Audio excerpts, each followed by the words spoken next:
Hey everybody, this is Nolan from 4Player Podcast. Man, 2018 was a crazy year in video games.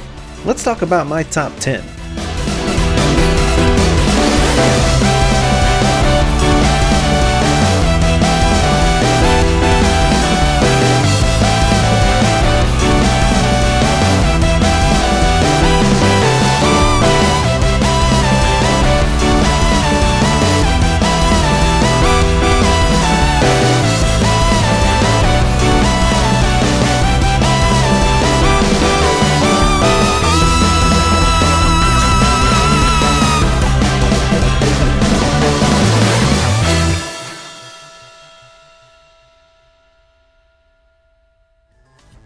Coming in at number 10 on my list is Celeste from Matt Makes Games. This was one of the first games I played in 2018, and it definitely left an impression on me. Let me first state, if you're watching the footage that I captured of this game, it's not going to look like the person playing is that good, and that's because I wasn't. I played this game in January of 2018, and I definitely got rusty over the past 12 months. But that's because this game is pretty difficult with new challenges around every corner. But these physical platforming challenges I was having to overcome only helped me better relate to Madeline, the main character, as she faced her own internal demons. These breaks in the platforming were a welcome relief, as I could set the controller down just for at least a few seconds to see how the story would play out. And that relief was much needed, as often I found myself frustrated and clenching my controller tight as I failed platforming challenges one after another. But with the ability to quickly restart, I never felt defeated, and I always knew I could do better on my next try. This is one of those indie games that ticks all the right boxes. Has a great art style, great music, and the perfect amount of charm. Coming in at number 9 is Subnautica, a game I was very much familiar with before 2018. I played this in early access back in the day, and thankfully I was smart enough to put it down. While I was playing it back then, I knew it was a game I would get addicted to, and I could ruin it if I played it too much early on, similarly to how I did with Minecraft back in the day. I've actually never played Minecraft its actual story mode, because I just played it in early access and got sick of it. I knew I did not want to get sick of Subnautica, and I'm so glad I waited. By the time the full game released, you had underwater base building, so I was able to build a sea lab, more enhancements to the vehicles, and actual story and lore that you could find in the world. There's just something more thrilling in Subnautica when you're thrusted into the world in an escape pod. You have no resources, vehicles, and there's just something inherently scary about being out at sea. That's just a weird place for a person to be. Normally you're on land. Land feels comfortable. When you're out in the middle of the ocean, you don't know what to do. So you set off, you collect resources, you mine things, and as you grow and as you get more powerful and you feel confident, you're able to explore the world and you find answers that I'm not going to go into, spoiler territory, but there's much more than you just being out in the ocean. But at the same time, I still find myself spending hours and hours just mining resources so I could make more lockers to put more resources in. It definitely catches you in that loop. You quickly get pulled out of it when you hear a weird noise and there's a freaking monster right behind you in the water and it zaps you out of your ship and you don't know what's going on. I'm going to go ahead and give you a pro tip right here. Don't install a power cell charger on your Cyclops to charge your Cyclops' batteries. It just doesn't work. Alright, here we are, number 8, Chasm. This is a game I have a weird relationship with. I've always been a fan of Metroidvanias, and that's exactly what this is. It's definitely old school Castlevania, which is one I want, but nothing about this game screams out at me like, this game is amazing! It's just, like, a pretty good game. But the weird thing is I felt I was addicted to it. Every time I picked it up and played it, there was just, I just want to get a little bit farther and explore this new area. No, now I have this new ability, and I want to go back around the world and find all the areas I couldn't get to before now that I have this. And it got to the point where I was making, like, maps to remind myself, okay, I need to go back here because now I have this. And I remember seeing, like, this wall I could interact with, so I got to make sure to go back. and like, oh, I wasn't able to defeat that boss without getting hit, and I have to defeat him without getting hit. I have to be perfect because he'll drop that special weapon, and I know I'm probably never going to use that special weapon, or even if I do, I'll only use it for maybe like an hour of gameplay before I switch back to something else, but I still felt like compelled to do it. I spent so many hours with my familiar sword trying to level it up, and man, I leveled it up like crazy to the point where my sword familiar was doing just as much damage, if not more, than my actual character. This is a game I have a difficult time selling or describing to people if you're not already a fan of Castlevania and Metroid games. And you know, in reality, it might be the fault of Hollow Knight. That game was just so good that any other Metroidvania that comes out after it just feels sullied. And even though that's the case, this game's enemy designs, levels, and items and weapons kept me searching every nook and cranny until I had explored the entire world. Here at number 7 we have Return of the Obra Dinn. I went into this game basically knowing nothing except for the fact that it was from Lucas Pope, the guy who did Papers, Please, which was a game I loved. And by virtue of you watching this video, you're probably gonna know more than I did going in, but I'm gonna keep it light. This game is basically you trying to become the Sherlock Holmes of insurance adjusting. A bunch of people died, you're trying to figure out how, why, who done it, where they done it, and this Tarantino back and forth switching memories exploration, and it's fun and it's exciting, and the music is played perfectly to every moment. As soon as you get some of the clues right and you realize, oh, I did, you know, kind of figure that out, you just rejoice, and then you know what? You move on to the next one, and you try and figure out the next clue, and you just get one more little bit, and you pick it up, and you move on, and you pick it up, and it is just such a satisfying game to play.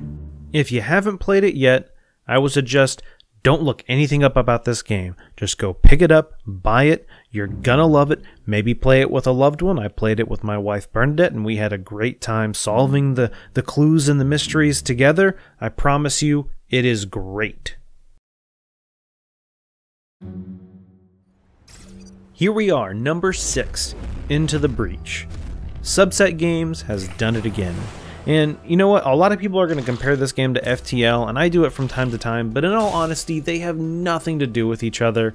FTL just gets brought in because, you know what, FTL was a great game. And if you tell someone, hey, this was a great game, they made another one, maybe they'll check it out too. But whereas FTL was filled with RNG, and you just really hoped, oh my, this better be a good run, and if it's not, you know, blah blah blah, and I'll just restart and everything. This game has no RNG. It is all you. Any situation you get put in, there is 100% a way to get out of it alive and with a perfect score. Countless times when I was playing this game, I just looked at it and I was like, you know what, I'm fucked, I'm gonna die, it's game over, all of my units are dead, I've ruined this playthrough, ugh. But then I kind of take a step back and I reevaluate the situation and I'm like, oh, wait, if I just move this guy here and do this, and you cause a chain reaction, and bam, boom, bang, all of a sudden you're destroying the Vec left and right. You're getting the pods, you're accomplishing mission goals, and then you have this sigh of relief, like, oh, I did it. And then you move on to the next mission, and it's another challenging puzzle, but it's this loop, and you get in it, and you solve it, and you know what, you get those challenges completed, and then you unlock new units, and every single set of mechs in this game are so unique and different from each other, and it is so fun to relearn how to reevaluate situations, because it's no longer about pushing or pulling now it's about fire, or now it's about smoke, and you have to relearn how to live in this world and exist in it now that you have different attacks that you have to, oh, you know what, this is gonna potentially hurt this city, so I have to maybe move over here, and the puzzles keep constantly coming at you left and right. It is so good. Also, any game with a Ben Prunty soundtrack is already a 10 out of 10 in my opinion. Alright, welcome to the top 5. Here we have Spider-Man for the PS4, and wow. This is the Spider-Man game I have always wanted. and so's everyone else pretty much.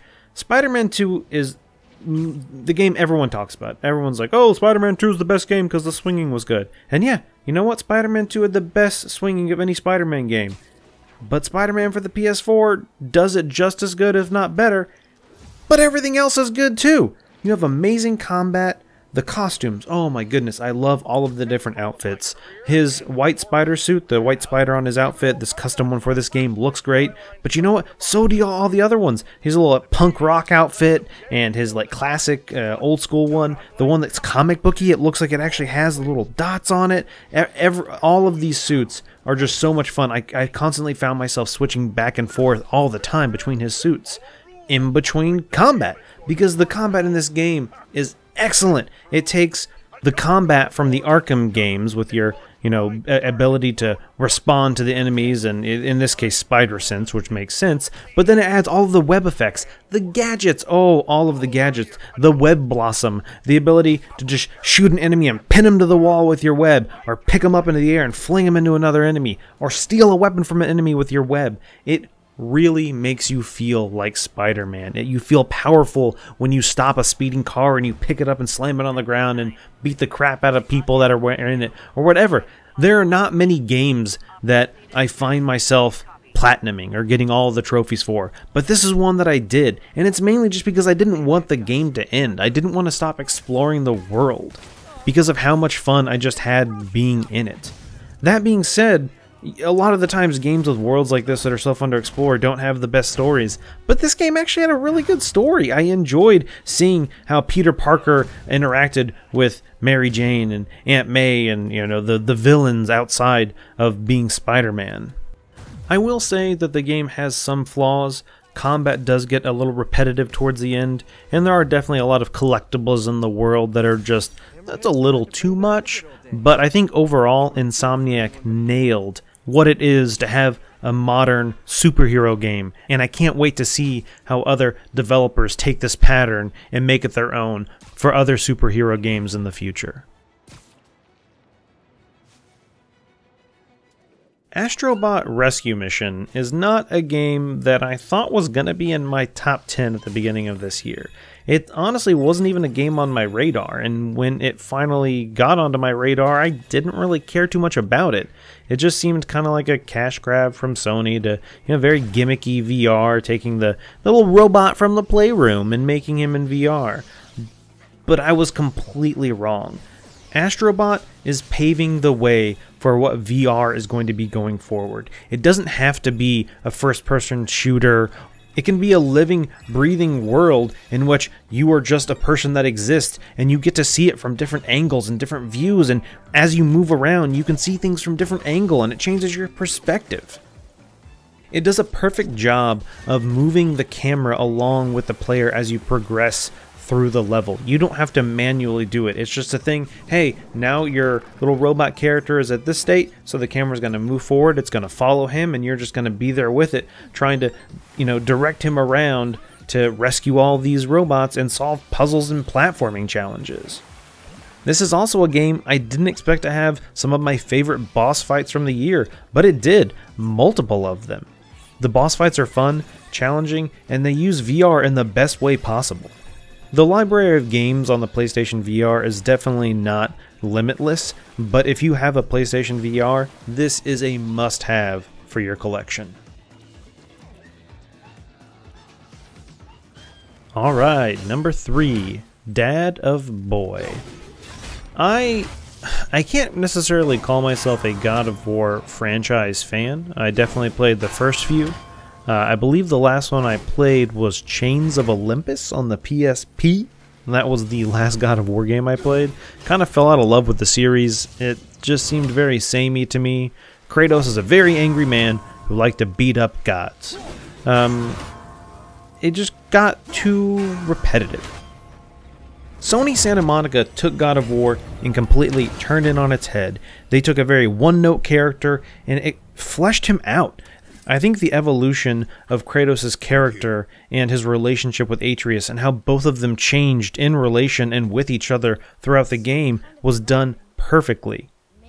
It's a God of War game, and so of course there's going to be combat, and the combat feels really good. There's nothing better than throwing your axe and then just, you put your hand up and you just wait for it to come back. There were definitely times where I would throw it as far as I could and then just run away. Physically run and then hold my hand up, and that wait, that pause where the axe is coming, it finally gets to you and it slams into your hand and does that shake. It is so satisfying. Having this game surrounded in Norse mythology instead of Greek was also a really smart idea. There's a whole new set of gods for Kratos to react with, and for Atreus to read about, so you can read this lore and pick up notes, and having Mimir tell you stories as you sailed across your ship in the water, or the fast travel system when you were in that weird realm. Just that was a perfect way for them to dole out the story and the lore of this world. And using your axe and other items to interact with puzzles in the different realms you venture to was a welcome addition to the series that used to be about just hacking and slashing enemies. Some of the boss fights in this game that pit Kratos against another god really felt powerful. It felt like, watching an anime or a superhero movie where these two powerful beings are slamming each other into mountains and trees. There was just such force behind it.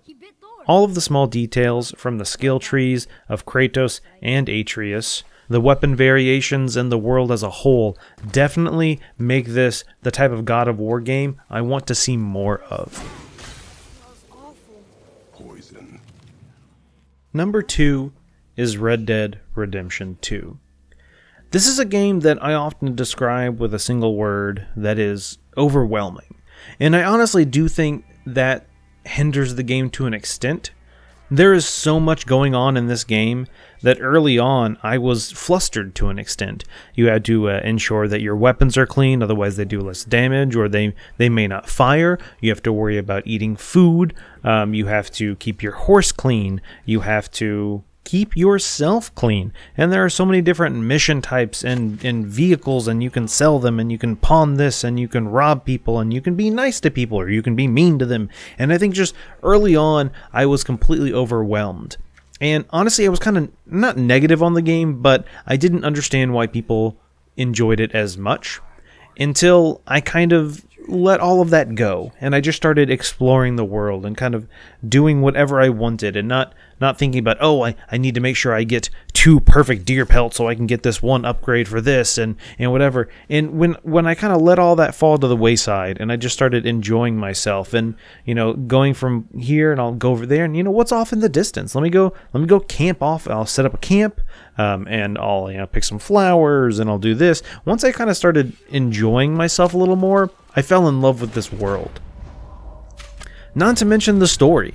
This is, a prequel, and I think they handle the story really well. That is another negative point that I mentioned earlier. It is kind of at the very beginning, since they front load the game with so many mechanics and so many things, the story doesn't pick up until, chapter 3 or 4. And so the first few chapters, I honestly didn't care. And that's a bad time to make me not care. I would rather care a little bit more early on and then have a lull and then start caring again. But when they do make you start caring towards that last 2 or 3 chapters, like, god damn, the story of this game is good. The way Dutch's gang interacts with each other, and Dutch and the relationship between Dutch and Arthur and John, and how it progresses, and how Dutch progresses into this pit of insanity, is so well fashioned that by the end of the game I kept just wanting more. I would just literally go from one story mission to the next one because I had to know what happened next.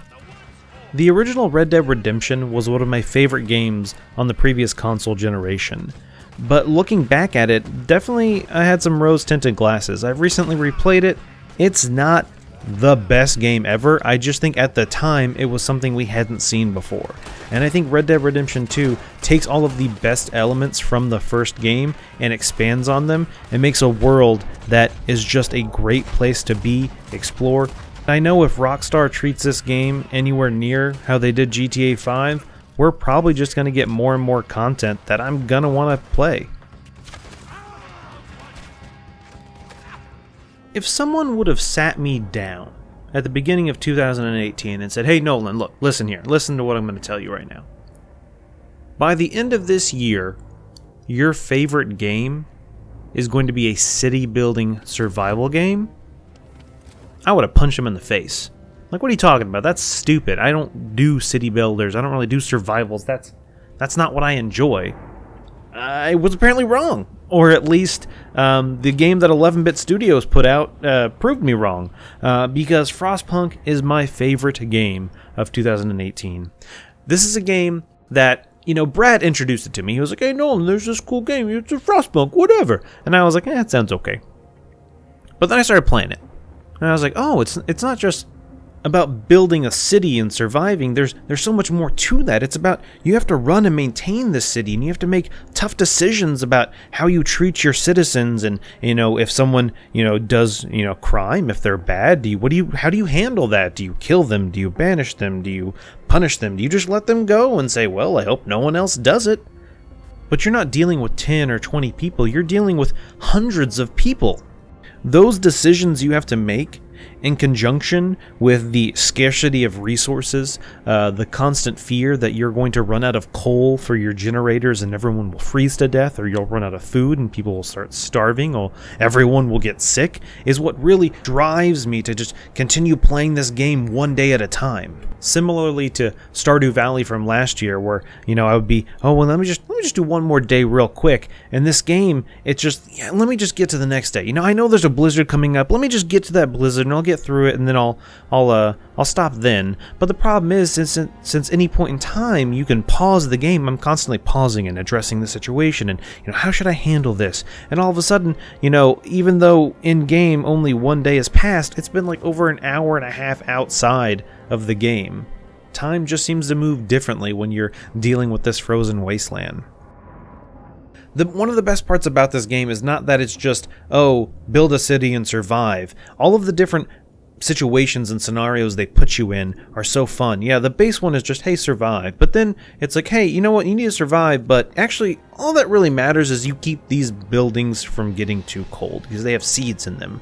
Or one of the scenarios that gave me the most trouble is the one where you're handed a city that's been ruined. Essentially, the previous ruler fucked it all up, and they killed him and burned half the city, and now it's your job to take this half-destroyed city and make it work. You know, things aren't in good places. You know, you think it would make sense to have tents near the generator and the medical post over here, but the layout's horrible, and it's just that challenge of, you know, I can do this. I can figure it out. Give me a little time, and then you just take that one step, one day at a time, and you just work your way through it.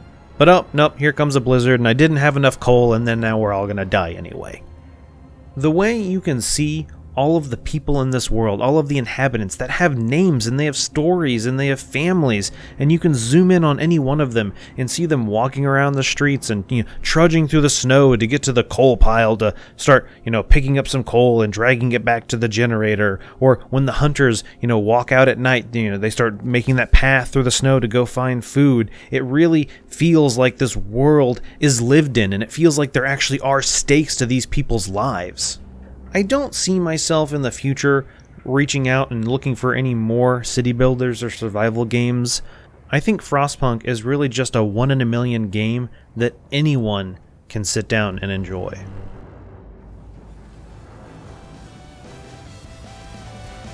Well, there you have it, everyone, my top 10 games of 2018. I hope you got something new out of this list, either a game you hadn't heard of before, or maybe a game you did know about and I've convinced you to check it out. But hey, even if I didn't, feel free to hit me up in Discord or on Twitter and we can talk about it, and maybe I'll convince you then.